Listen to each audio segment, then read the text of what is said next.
Good morning, evening, and afternoon, viewers. We are very, very happy to get you with us on this particular conversation that we are having today. We have a very distinguished guest with us joining for this conversation from India. Before I introduce my guest, let me also take this opportunity of introducing myself. I am Amitendu Palit, working as Senior Fellow in the Institute of South Asian Studies at the National University of Singapore. I work in the Trade and Economics program of the Institute. And the conversation that we are having today is with Mr. Shubhamoy Bhattacharya. Shubhamoy is a consulting editor with India's Financial Daily, one of the most prominent ones that is known as Business Standard. Shubhamoy also works as a consultant with the Research and Information Systems, premier think tank in India, and he is also a faculty in the School of Communication at the Jindal Global University in India. The issue that we are looking to discuss today is the subject of new economic policies and changes that are taking place in India. And many of you would be aware of the fact that it's not always that reforms can happen. In fact, the Indian economic history of the last 3 decades would point to the fact that most of what we now refer to as deep and far-reaching and consequential structural reforms have ironically happened at times when the Indian economy has been on its knees in some respect or other. So there was the first occasion of the 1991 balance of payments external sector crisis, which summarily changed the face of the Indian economy in terms of the external sector and industrial policy reforms that it allowed to happen. 10 years later, there was another similar phase in the year 2000, when the Indian economy was in the throes of a fairly connected set of economic setbacks, beginning from the Orissa super cyclone, then going on to the Kargil crisis on the border. And then this was all in the back of the sanctions that were imposed on India following the Pokhran nuclear tests. And at that time, which was a very opportune time for India to sit back and take note of the policies that had come in till then and reflect on what needs to be done ahead in future. There were a number of policies taken, including liberal steps introduced in the foreign direct investment regime and the beginning of the steps towards fiscal management and budget responsibility legislations, apart from which there were implementational moves towards the value-added tax regime, which has subsequently been replaced by the goods and services tax. Now, today in 2020, and we have already been more than 4 months through the outbreak of the COVID-19 pandemic. We know the impact the COVID has had on the entire world. The impact has been differential across regions and economies. But over time, it's becoming increasingly clear that a certain group of emerging markets, and this would probably include Brazil, India, Indonesia, Turkey, and also China to some extent. These are economies which, to a very large extent, have been affected by COVID, maybe not as much in terms of its public health ramifications, but in terms of its longer-term economic ramifications. And this could also be partly because of the fact that these are typically economies which have large segments of informal workers to their workforces, whose livelihoods and preoccupations have been endangered by the containment strategies that have led to economic cease work in most of these countries following the COVID-19. But for a country like India, perhaps in some respect, this is also being taken as an occasion when, like in the past, governments in India get an opportunity to bring in policy changes, which in a sense are expected to be long-term policy changes by changing the character of the economic institutions, as well as the nature of the economic conditions under which states and governments operate. We have seen the Prime Minister of India alluding to the fact that COVID presents India with a unique set of circumstances, which probably can be capitalized sufficiently well to ensure that post COVID, in the international order, India emerges as an economy which is perfectly consistent with its size and potential. We have also similarly seen that various state governments in India have come out with policies which have long been discussed in India but have not been implemented. And most of these are typically in the areas of labor market reforms, addressing the issues of inflexibilities and rigidities.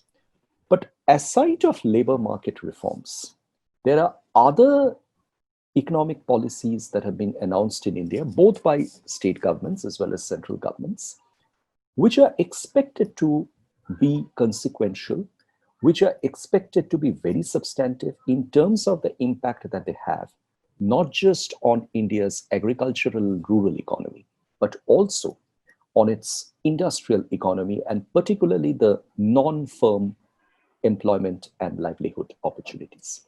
And in order to reflect on all this, we have with us Mr. Shubhamoy Bhattacharya, whom I have already had the pleasure of introducing to all of you. What we would essentially focus upon in today's conversation with Shubhamoy are economic policies in India that have been introduced by states and the central government in the field of land markets, in the field of agricultural marketing, and policies that are directly connected to either land or agriculture in such a way that the impact of those policies is largely substantive, covering across a broad spectrum of economic activities and even stepping into areas of real estate and housing and construction. Shubhamoy, with that brief introduction, let me formally welcome you to this conversation. A great pleasure to have you with us here today.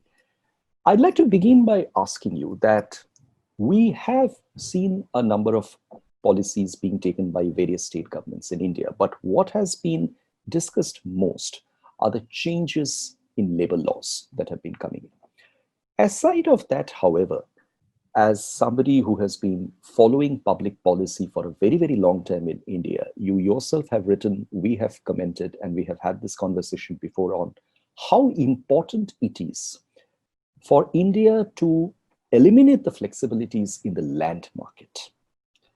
Now, are we getting to see some initiatives on part of the Indian states when it comes to removing the rigidities from the land market? Maybe, for example, there is a state like Karnataka, which is in the forefront of industrial activity, and it has announced some policies in this regard. But it would be great if you could share with us your insights on whether land has also received as much attention as maybe labor, insofar as addressing the factor market imperfections are concerned, or whether land remains stuck in the area where it was in terms of the inability to achieve a consensus. Please. Abhijit, first of all, thanks a lot for asking me to join this conversation. It's always a pleasure to talk with you, and I must thank ISAS for having set up this conversation. And it's an area on which we have both been particularly interested in, and it's great to sort of go through some of those issues. You're absolutely right about the fact that Karnataka has been the first mover in terms of changes in land legislation in this period. There have been, to put it in background, India has looked at land and labor in the last decade in parcels. So when labor reforms have been talked about, that has not been the period when land has been talked about. And when land has been talked about, that has taken center stage. And that is not surprising because both of these are so difficult to change that the state has found it useful to focus its energy one at a time on these. Has that led to very substantive results? So that we can come down to later.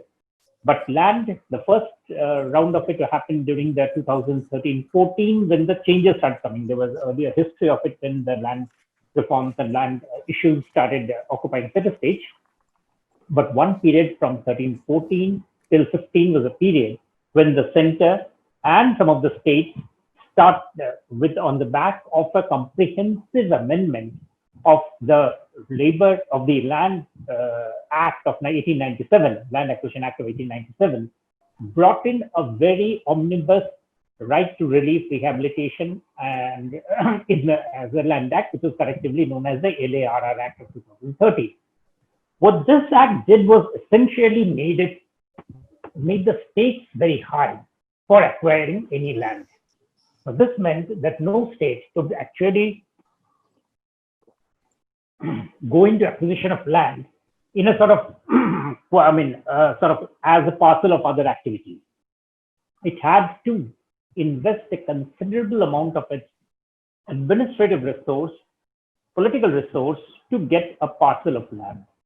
Why do I say so? Because land typically in India, and we can come to that later, doesn't get bought or sold, especially for industrial or commercial activities, as a direct intervention between those who own the land and those who want to buy the land. The state always remains a party to it, whether explicitly or implicitly. And so what the Act of 2013 did was raise the stakes for the state to be able to get involved in the acquisition of land. So it brought in the concept of what is called the social impact assessment, which made that 70% at least of the landowners had to agree before giving out a land, before the land was given to somebody for setting up any commercial enterprise. Immediately, quite a few states rushed in to amend their Land Act, because land is a state subject in India. It is not a concurrent list subject. It is not a central list subject. It is an act on which it is a subject on which all the states have the total sovereign right to decide. And because of that, the states took the Land Act of 2013 passed by the center as a sort of a guiding principle rather than as the basic act on which to work on, and brought in their own amendments. Karnataka, as you mentioned, did none of this. In fact, it's interesting that neither Karnataka, nor Tamil Nadu, nor Maharashtra, three of the most industrialized states, did anything to change the contours of the LARR Act.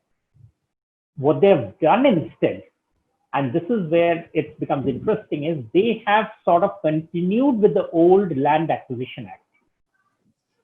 Today, when Karnataka has passed the amendment, it's asked for the changes in the notification, it is doing under the rubric of the older Land Acquisition Act of 1897 as amended from time to time.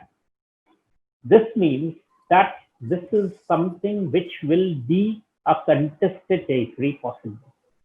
Because when land is taken over under this act, a state government has to show, and the courts have to be convinced, that that is the domain or that is the right way to go about taking up land for any commercial activity. There's a Madras High Court judgment which had said that is not possible. It had struck down certain parts of Tamil Nadu acquisition. In Karnataka, it has not been challenged, but I don't know whether once some activity happens and states do actually take over this act, states do take over land, whether it will be challenged or not, I suspect it will be. And then will be the major issue of deciding whether this, the current status, the legal status that Karnataka offers on its land is the right one, or will it have to actually sort of bring in a fresh statute, which sort of, accepts that there is a LARR Act of 2013 and then makes the changes. So that is legally, that is a fundamental issue. That is as far as I thought. I'll first put up on the block right now. No, thank you, Shivamma. That's very interesting, because I think what you allude to actually points to a very peculiar aspect of the land management responsibility, I would say, bifurcation within the Indian Federation. in the sense that it is not always that the central government everywhere wishes to provide a guiding framework for states to act upon, knowing fully well that at the end of the day, the constitution makes the states the primary enabler or custodian of land management within their territory. So I think to that extent, a degree of administrative tension within the federation is absolutely noticeable. And thanks for highlighting that point, and thanks for drawing attention to the possibility of this particular initiative by the Karnataka government running into some kind of judicial complications going ahead. In this context, there's something I wanted to check with you on, and you have worked on the special economic zones and land extensively. We are discussing a lot in the current conditions about the possibility of global and regional supply chains shifting. And that's largely coming out of the COVID-19 reactions, compounded by an economic and emotional backlash on China. Countries are trying to reduce their economic dependence on China. So probably locate parts of the supply chains which are currently pretty deep within China to alternative locations. And India is an obvious choice in that regard. But when we look at the chains which can come in, and we are probably going to look at those activities which are employment intensive, engage large amount of labor, they involve questions of scale. And they are typically operations like, let's say, maybe automobiles, chemicals, garments, and machinery, and so on and so forth, which require large tracts of land. And this is where I was wondering whether you'd like to just kind of bring us back onto the question of the special economic zones, which at one point in time in India came in with a lot of attention on focus of the policy establishment, subsequently ran into problems with primarily the question of land acquisition. But today, again, when one looks at the question of relocation of supply chains and the fact that land markets are going to be freed up or need to be freed up, special economic zones should typically assume a catalytical role in this regard. They should actually be in the forefront of the movement to attract investments and reposition supply chains within India. What's your sense of this? Do you think the special economic zones are going to come back in a big way, complemented with the land policy changes by states? You're absolutely right, Amitabh. In fact, special economic zones, as we speak, the central government has started showing a lot of interest in this activity. In fact, in the last 1 year, there's been a fair amount of discussion, there's been a fair amount of relaxations given on setting up of special economic zones in different parts of India. So special economic zone definitely is back into the government's overarching industrial policy, that yes, this is something that's necessary. And there is no gainsaying the fact that if a company has to set up, if a mother industry has to set up its unit somewhere, it would want the ancillary activities to be fairly nearby. And that is what the special economic zone principle is all about. Whether you call it an industrial park or whether you call it an industrial zone, after all, there has to be a cohesion of activities, the easy shifting of labor, the availability of shared resources like water, power, roads, and so on. So if the SEZ definitely have to be there at the point when India is saying that it wants to make India again a manufacturing center. So there is no getting away from it. And it is true that SEZs are being talked about. The interesting part is that this time maybe the SEZs will not face too much of a problem, because many of the debate about SEZ had happened earlier. And all the issues about it, good, bad, ugly, have been passed adequately. Of course, in India, nothing really ever gets finished to the ultimate, but still it has been discussed quite a bit. And now I don't think there's any scope or any, what I might call public policy space to again rake it up, or even to make it as a political base on which to launch an agitation. Almost every state today, and now they've been hit by the COVID-19 pandemic, are much more acceptable about SEZ. And in fact, we typically can also guess where will be the SEZs that will come.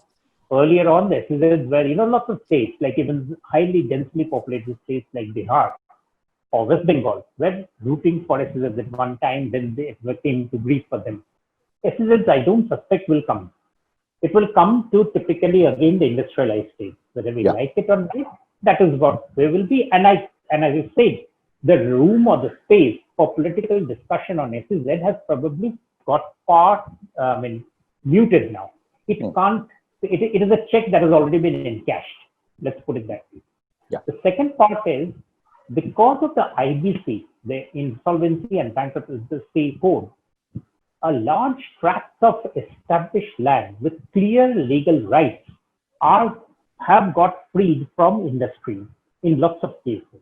Right. So these are large lands, and these lands have come up in different parts of India, which are available for investors to buy into. In fact, quite a few of the people who have bought into companies have actually implicitly paid for the land that is available with those units.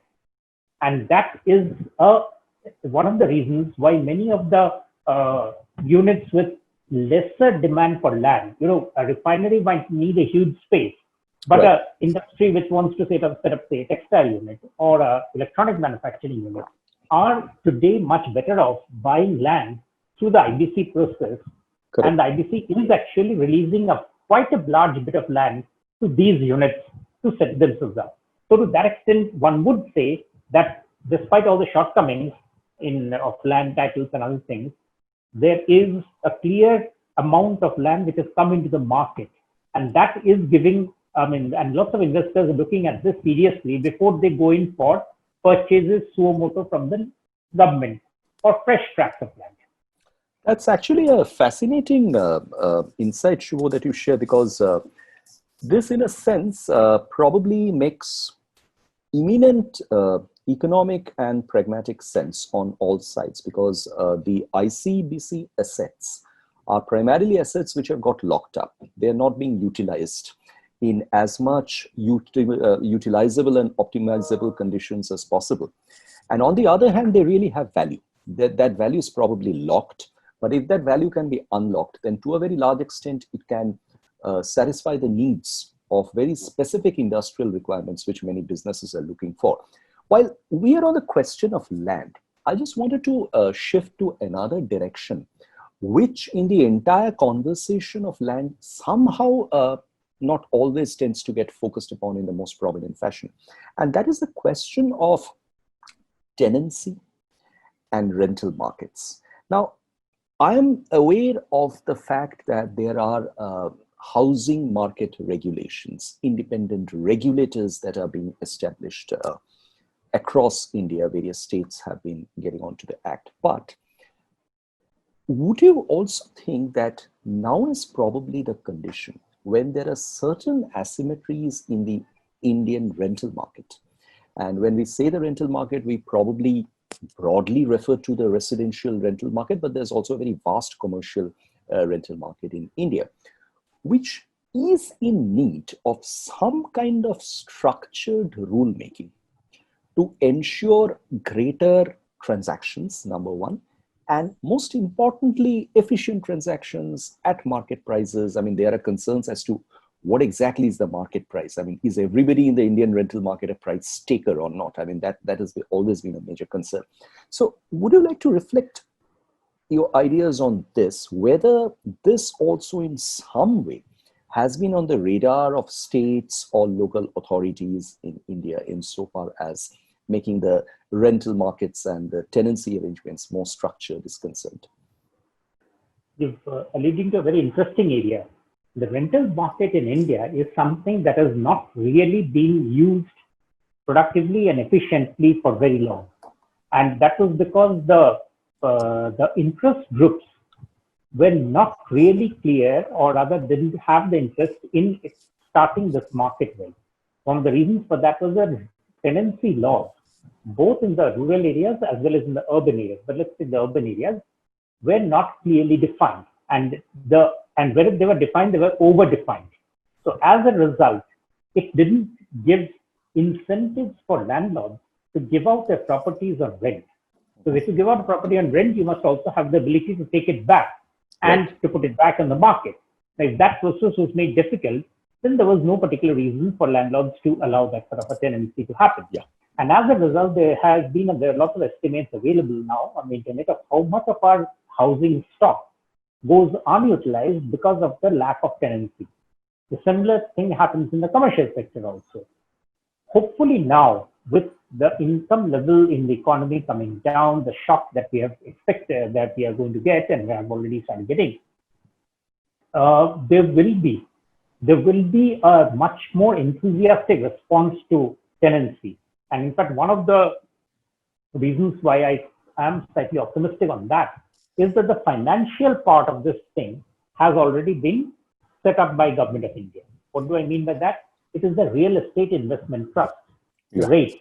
The Government of India has already passed rules, laws, regulations to bring that market up. So there is a way of monetizing the rental activity. That means that there is a large scope now for companies which are not really in the real estate business, but can take up investments in the REIT and can therefore buy into the rental market to provide for their workers. So this is actually that creates a demand for rental housing, which comes from organized source, large companies for looking for rental housing for their workers. And I'm assuming here that they will be looking for cheaper rent. They'll be looking for basically, the workers who will not be able to buy into flats, but will be in large numbers. And once that happens and the companies can use the rate market to get a good return, there is a structure which is already in place. The only thing which is holding it up is the backlog of the real estate companies who are not keen as still now to take a loss and go into the rental market. Because obviously the rental market will not give returns as high as the buying and selling. But then they have to accept that the buying and selling market, which is there, is not going to come back for a long time. Right. And once that happens, the rental market is actually the way for them to recover a large part of their investment. Correct. They'll have to be smarter. So there is what I might call the asset from the earlier time, which has to be redirected. The financial market has already been created. And I suspect once manufacturing sector comes up big time, the demand will also be getting created. So there is the architecture almost quite a bit already in place. Right. Shubha, if we now just turn our attention a little bit, not away from land, but a little further from land into the field of agricultural policy reforms. And we have had this very major conversation for a long time in India about the fact that farmers are not able to access markets directly with their produce. And there are several layers created in the process which prohibit such access on their part. Now, what we have seen interestingly, and again in the period in the aftermath of COVID-19 and the economic policies that have come out, first, this fairly interesting deregulation of the Essential Commodities Act, which enables farmers in a large number of produce to probably directly access the open market without staying confined within the limitations of being an essential commodity producer. And the second is at the level of the states, we know about the Agricultural Produce Marketing Committee Acts, which have actually been major hindrances, which have been major obstacles as cited by the organized retail and food and grocery businesses. And there's some movement taking place in those directions as well. So would you like to combine these two together, these two sets of policies together, and reflect on whether you think the current changes that have been proposed can actually make substantial difference to the economic prospects of farmers in India in a commercial sense? Yes, that's probably the biggest piece of reform that is right now being worked on. Right. The reforms in agricultural marketing, and it's something which lots of authorities are talking about. the biggest piece of work that the Indian government is doing. And the out now, let's put one of the worst things that are going to happen, and then we can immediately see that that also is not actually too bad. One is that the pressure of the migrant workers coming back to the farms would mean that a fair bit of agricultural surplus in the countryside is now going to be usurped by the workers, or I wouldn't say usurped, but basically the point is that they will now be more people demanding to farm the same plots of land. Over the last 15 years or so, there had been a movement of workers from agricultural land to industry. And as a result, there had been informal consolidation in the farms. And that had actually led to the surplus coming up with modern, more capital intensive agriculture. India had definitely been moving towards more capital intensive agriculture, which is what had been explaining the huge jump up in agricultural production in India. We are now the world's largest producer of horticultural products.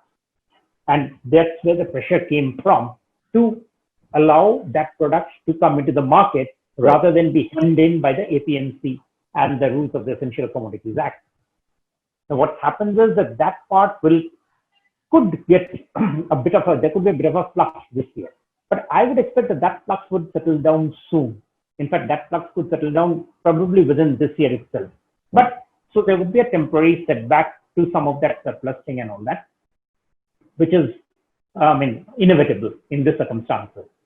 But the reform that's happening is very substantial, that it's now definitely created an incentive for companies to invest in the agro chain. And you just earlier, we were just talking about the special economic zones. So special economic zones, there could be agro processing zones. All of them, they were hemmed in by the lack of products coming from the farm.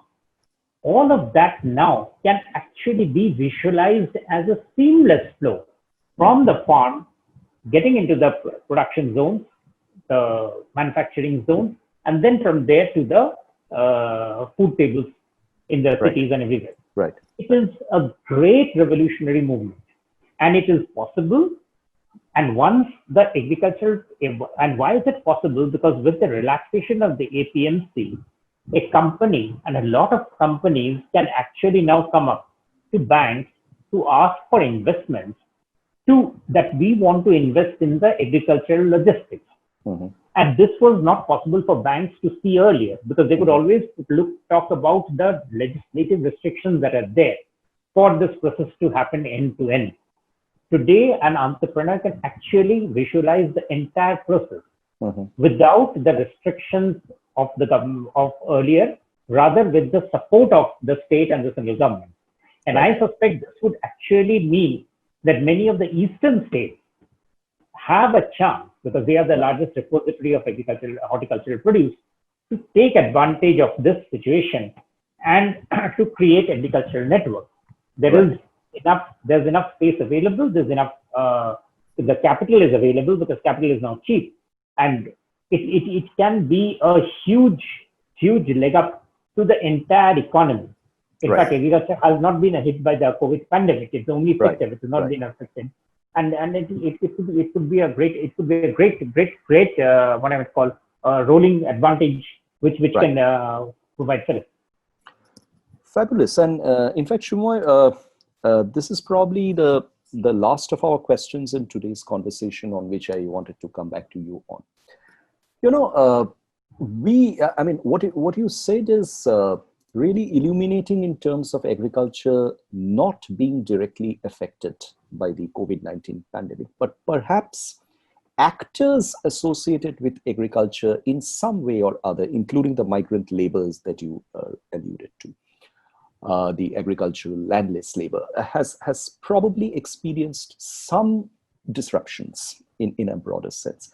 But what I wanted to get back to you on in a broader sense is that reforms are welcome, they are necessary, they are essential. But as we all know, reforms do hurt interests, and they hurt interests of specific lobbies, which often build into a retrograde political economy, which stops the implementation of reforms. What's your sense on the political economy that we might get to see now? And what I'm essentially wanting to know from you in a nutshell is that, do you think the reforms that have been announced are going to go through and there's going to be a substantial change in terms of the economic outcomes that we might expect to see, or they might remain half-hearted pieces of legislation? Very interesting, Amit. I mean, this is something that has always been the bugbear in India about how far do the reforms actually translate into. My sense this time is that the scale of misery of the workers going back has been so massive that it will be very difficult for a political party, small or big, to be able to say that we want retention of the status quo. Earlier on, you could always do it and say that we don't know the future, so we want the status quo to be maintained. A lot of the agitation on anti-labor policies, anti-land policies was built on this principle. This time, I think that space is not there for political parties to turn around to their mass, to their base, to say that, we are fine where we are. We just want it to continue. I think it will be very difficult for a political party to say that. Every party now has to offer a focus of a sort of a map for the future. And the challenge will be to who can offer a better map. Some people might say that we want to offer a universal basic income. Somebody might say that I want to have more government-run enterprises. But at the end of the day, they will all have to show a much better future than it exists now. This is something that hadn't happened universally, or this demand to do so for a very long time. So you're right about the initial thing that you say, that a crisis brings out probably the best in the Indian policy making. And I would suspect that what will happen is that this push will make it much more easy for whoever is there to say that we don't want any logjam in terms of the correct policies to be made up. The APMC, the ECA, or the other policies of restrictions in terms of selling and buying of goods and services, the restrictions in terms of MSMEs being reduced to a certain level of turnover. All of these changes were actually not possible earlier because the necessary push wasn't coming in such a large number. So I would think that it would be a very difficult. I would think it has to be a very, it's actually getting out on a full toss. You've got the ball coming at you, you can hit it out of the park, and you can keep on doing it repeatedly and earn the benefit. And to mop it up will require a supreme piece of political harakiri. And I would think that any government shouldn't be able to, shouldn't be able to mop it up. No, thank you so much, Shubhamoy. I think it might well be true that when we look back at this pandemic and the effects that it generated, maybe 3-4 years down the line, who knows, we might all come back to the conclusion of this being a milestone period in the history of India's economic reforms, in terms of it being separately recognized as a reform moment and a reform occasion. Thank you so much for joining us for this very illuminating, very insightful conversation today. Friends, ladies, gentlemen, and colleagues, I share with all of you my appreciation for Mr. Bhattacharya, Shubhamoy Bhattacharya, for being with us here today. And thank you for listening to this podcast, for being a part of it. Please come back to the ISAS website regularly for getting to see the variety of such events and discussions that we are getting for you. Thank you so much. Thank you.